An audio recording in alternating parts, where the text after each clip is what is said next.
What's going on, everyone? Welcome back to another deadline stream video for Game Week 31 for this FPL season 2020-2021. My name is Mo, and today I'll take through all your questions that you guys have sent me through, and we'll discuss my tactics and what I believe will take place for this game week.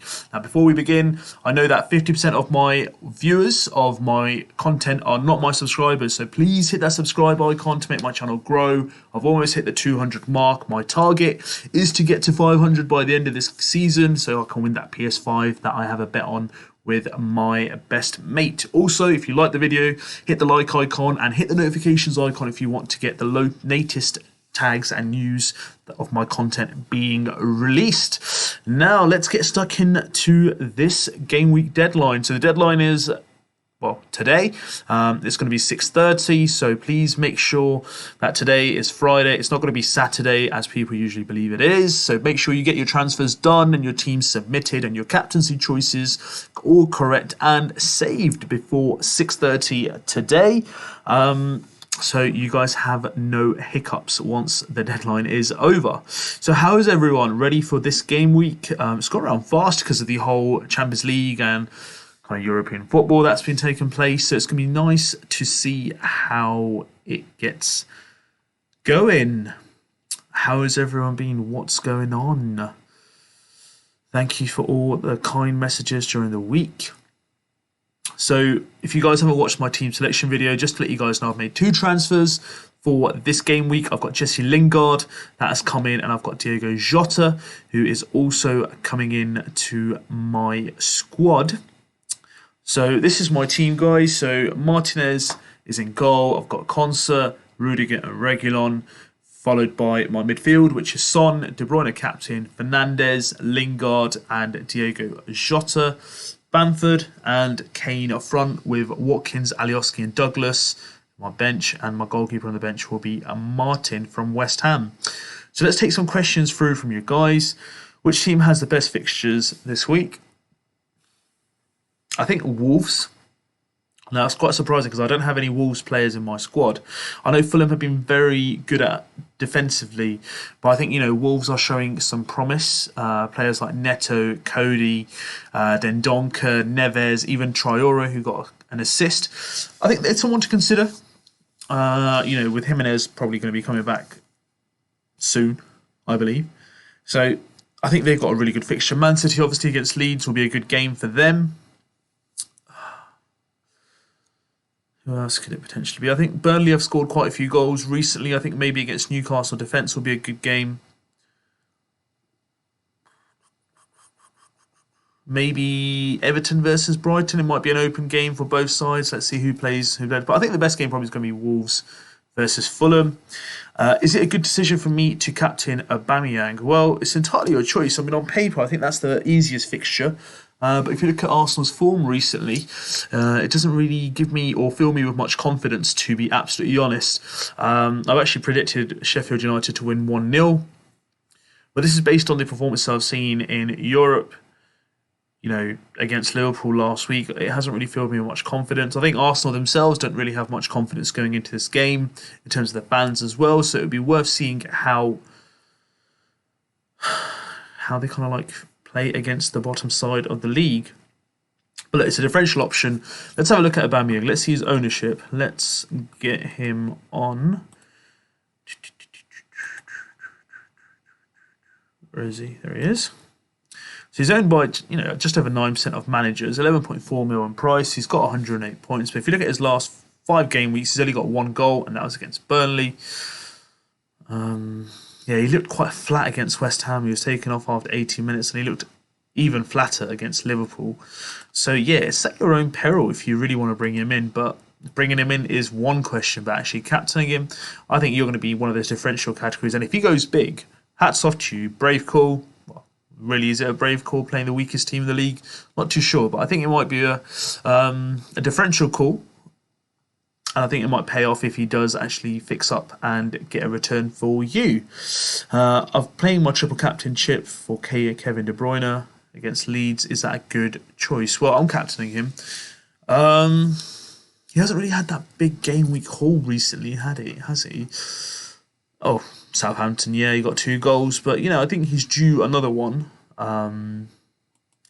I think, Leeds might kind of be the perfect team for him to get that. Triple captaining him here might be...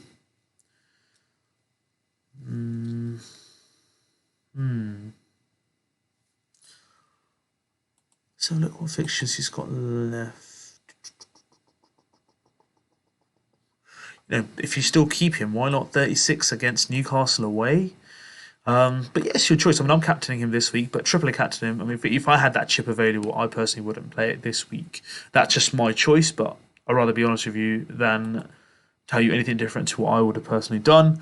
Why have I dropped Foden only after 1 week? Well, to be fair, I told you guys in my team selection when I did it for Game Week 30, it was going to be my impact sub kind of a performance. So I put him on the bench as well. So if he was, going to play due to rotation, which he did come on, if he got me a return, great. If not, I'll move on and I'll see where other players have gained form. For example, Lingard and Jota. So I got him in. Who knows? I might go back to Foden. He's had a good game against Dortmund. Very good goal in the final minute. Had a really good game overall. So who knows? I might go back to him. But for now, this game moving forward, I think this is going to be the two players I'm going to bank on. Why do I only have one Manchester City player? To be fair, it's a good question. It's just a risk of rotation and the fixtures. Double game weeks have finished for them.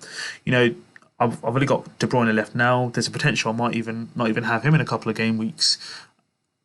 Could be due to fixture swings, the League Cup final coming up. So City might not even be ideal. I might have a team where there's no Man City players left. So that's the reason why I've kind of slowly but surely got rid of my Man City assets.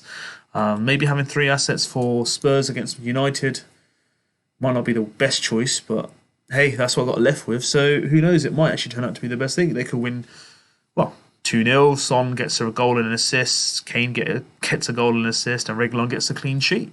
Might actually be a good decision. So we'll wait and see. Hopefully that doesn't happen because I'm a United fan and I'd like Manchester United to win.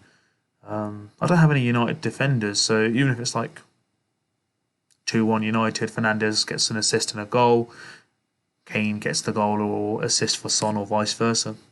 That kind of way would be good, and Reguilon maybe gets an assist. So we can always work it out. So there's always a way in fantasy football to make sure you can get good returns. Will West Brom stay up? It's a good question. They've got some really interesting fixtures coming up with the teams around them. I think around Newcastle and stuff as well. So it's going to be interesting to see. I think they've left themselves a bit too much to do.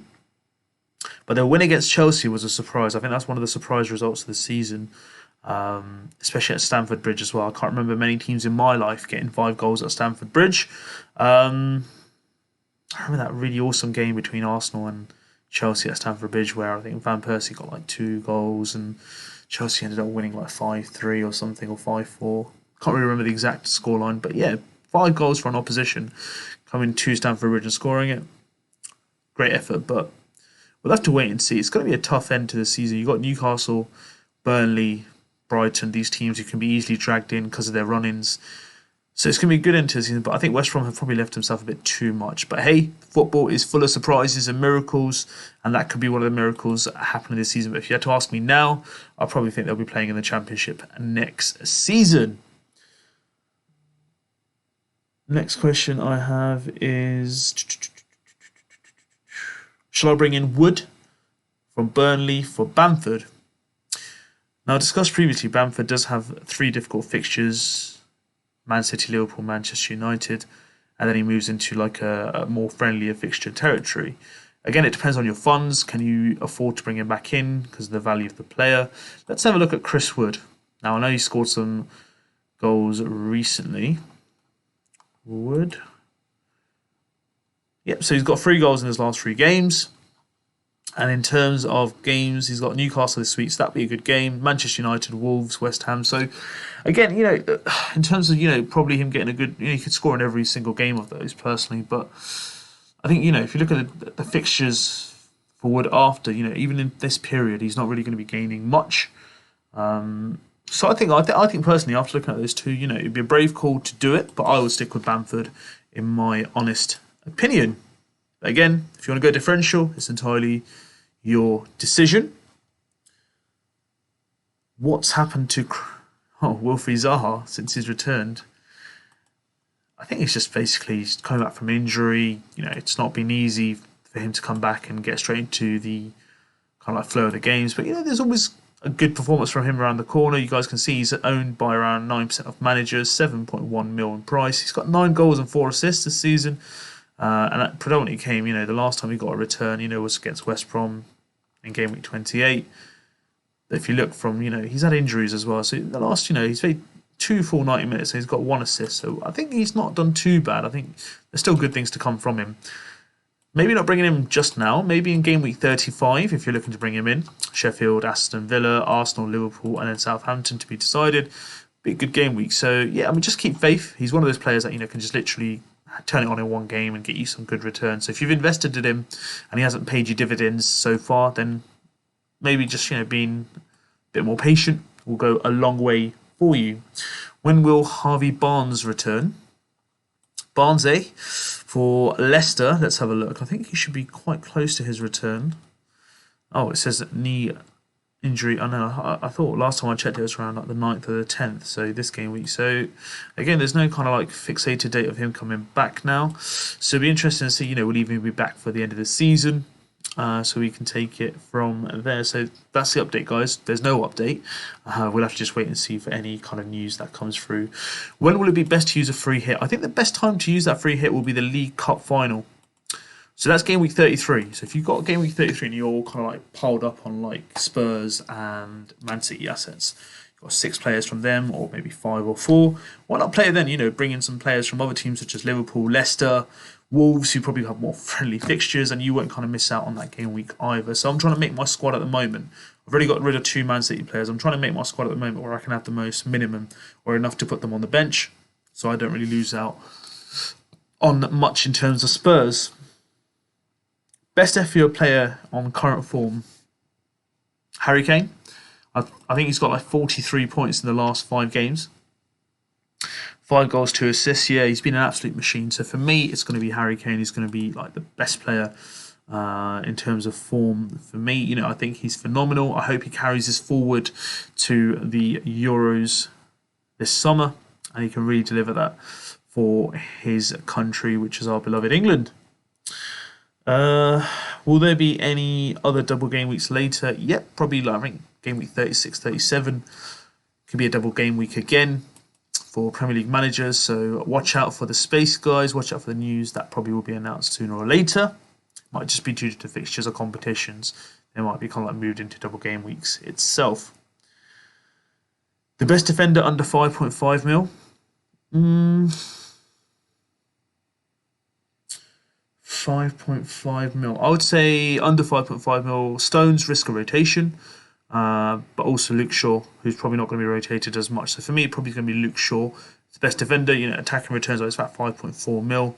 And he's played like probably the best season of his career for United this season. So for me, it's going to be Luke Shaw, who's going to be my kind of like best defender. What's the best formation to play? Again, it's your choice. I like playing 3-4-3, but this week, I just feel that 3-5-2 will pay me better dividends going into this game week. Bruno or KDB for Mo Salah. So I've got both. If I had to choose, or if I had to bring in Mo Salah for one of these two, I don't think I'd get rid of Bruno Fernandes at all. I just would find it awkward having a team, without Fernandes in there. Probably Kevin De Bruyne for me. I know it's a tough decision, even me thinking about it. I wish I could get those 3 in my squad without having to worry about it. So maybe next season I could try making a squad where it could be like 4-3-3, and I could have like Fernandes, De Bruyne, and Salah as my midfielders, and then Kane and 2 budget strikers up front. Well, that's just thinking. Let's see what they're worth next season. But yeah, I would probably get rid of De Bruyne personally. For Salah, if I had to make the choice. Well, that's the question I was going to take for the deadline stream, guys. It's a short one, this one, because it's on a Friday. If it was a Saturday, I would have made a longer one for you guys. But yeah, that's my squad, guys. And this is the deadline stream. So make sure you guys submit your squads before the deadline tonight, which is 6:30 for Game Week 31. Again, Subscribe to my channel if you guys haven't subscribed yet and you want to be part of the family. Help me get to this 500 magical figure by the end of the season. Like the video if you like what you've seen today, and also hit the notifications icon if you want to get notifications of my latest videos.